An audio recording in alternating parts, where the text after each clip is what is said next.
عرض میری یہ ہے جناب کہ ہمارا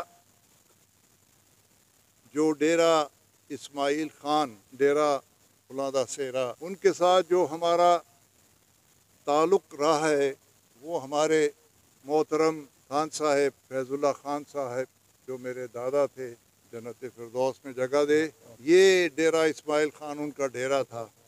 میرے آج آنے کا مقصد یہ تھا، سیاست مقصد نہیں تھا، مقصد یہ تھا کہ ایک تو آؤں اور اپنے پرانی یاریاں دوستیاں جو کہتے ہیں ان کو ذرا تازہ کروں، کیوں یہ وقت کا تقاضا ہے۔ الیکشن آج نہیں تو کل، کل نہیں تو پرسوں ہونے والے ہیں، کیونکہ آئین کہتا ہے کہ الیکشن ہونے چاہیے 3 مہینوں میں۔ تو ہر قسم کی کیسرائیاں باتیں ہو رہی ہیں، لیکن آئین یہ کہتا ہے تو ہمیں بھی آئین کا احترام کرنا ہوگا۔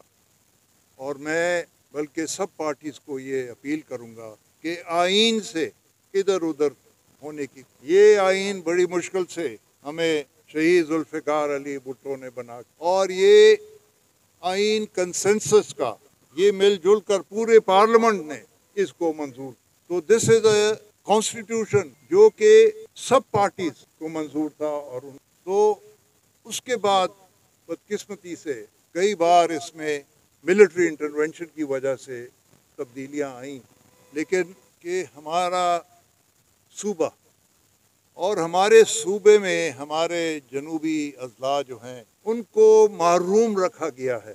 جو آج کل ترقی ہے، جو آج کل دنیا کہاں سے کہاں چلی گئی ہے، ہم کمپیئر ٹو ہمارے جو اور یہاں ہمارے صوبے میں ہمارے حصے ہیں، اگر وہ مالاکنڈ ہے، اگر وہ ہزارہ ہے، پشاور ویلی ہے، تو وہ ترقی کے لحاظ سے ہم سے بہت آگے ہیں، باوجود اس کے کہ اللہ تعالیٰ نے ہمیں سب کچھ دیا ہے۔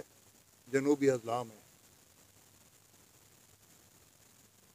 تیل اور گیس کے ذخائر ہمارے یہاں موجود ہیں، اور مجھے یاد ہے کہ جب میں پیٹرولیم وزیر تھا بی بی شہید کے دور میں 1994-5-6 میں، تو میں نے او جی ڈی سی کو، جو گورنمنٹ کی سرکاری ایکسپلوریشن کمپنی ہے، ان کو یہ حکم دیا تھا کہ آپ جائیں جنوبی اضلاع اور شروع کریں یہاں ہنگو کی طرف سے جا کے ٹل اور پھر گرگری اور یہ کوہاٹ اور کرک جو ہے، اس علاقے میں آپ جا کے سائزمک سٹڈیز کریں، دیکھیں کہ یا تیل گیس ہے نہیں ہے۔ اللہ نے فضل کی، کئی سالوں بعد ایک بہت بڑی ڈسکوری ہوئی، جو ہنگری کی ایک کمپنی ہے مول، MOL مول، اب بھی موجود ہے، انہوں نے کی، اور وہ اس کے بعد جو ہے پھر کوہاٹ میں کئی ڈسکوریز ہوئیں، اور اللہ کے کرم سے لکی مروت میں ہماری ابھی ریسنٹلی ڈسکوری ہوئی، بٹنی ایریا میں بہت بڑا ایک ذخیرہ ہے۔ ہمارے نارتھ وزیرستان میں اللہ کے کرم سے ڈسکوری ہوئی، اور ڈیرہ اسماعیل خان میں یہ سارے علاقے جو ہیں یہاں پر ذخائر موجود ہیں، اور یہ پورا پاکستان استعمال کر رہا ہے۔ جیسے بلوچستان کے ذخائر جو تھے پورا پاکستان استعمال کر رہا تھا، یہ بھی پورا پاکستان استعمال کر رہا ہے۔ اور ہم صرف،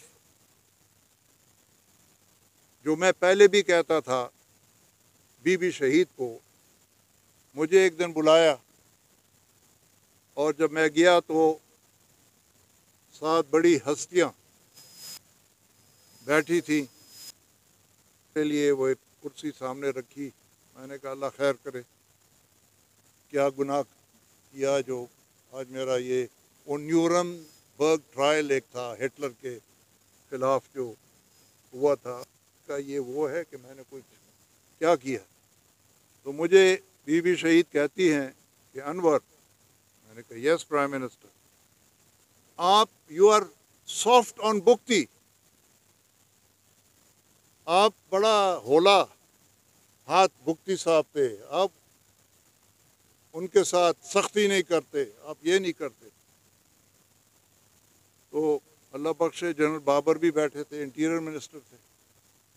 ہمارے چٹھا صاحب تھے اس وقت، ہمارے پارٹی کے پریزیڈنٹ تھے حامد ناصر چٹھا، وہ بھی بیٹھے تھے. جنرل عمران تھا، گورنر تھا بلوچستان کا.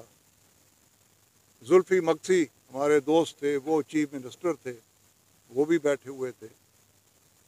تو میں نے کہا اگر اجازت ہے تو میں آپ کے سوال کا جواب دوں. میں نے کہا ضرور. میں نے کہا بی بی میں ہوں پٹھان، نواب صاحب، سردار صاحب، بگٹی صاحب ہیں بلوچ. تو پٹھان بلوچ سے نہیں اور بلوچ پٹھان سے نہیں ڈرتا، نہیں خوف ہوتا.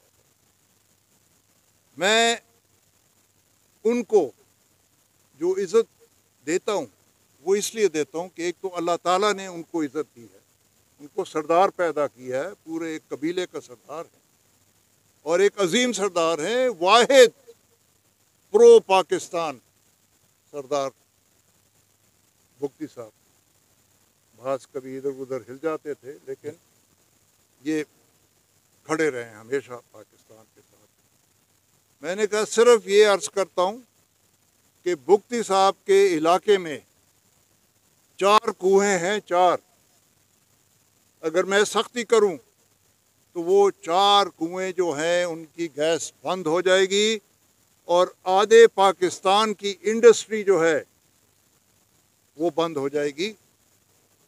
اور میں یہ آرڈر پاس کرنے سے پہلے صرف جنرل صاحب کو گزارش کروں گا کہ وہ میرے وہاں جو میرے بندے کام کر رہے ہیں بلوچستان میں، اور میری جو انسٹالیشنز ہیں ان کے لیے ہمیں تحفظ.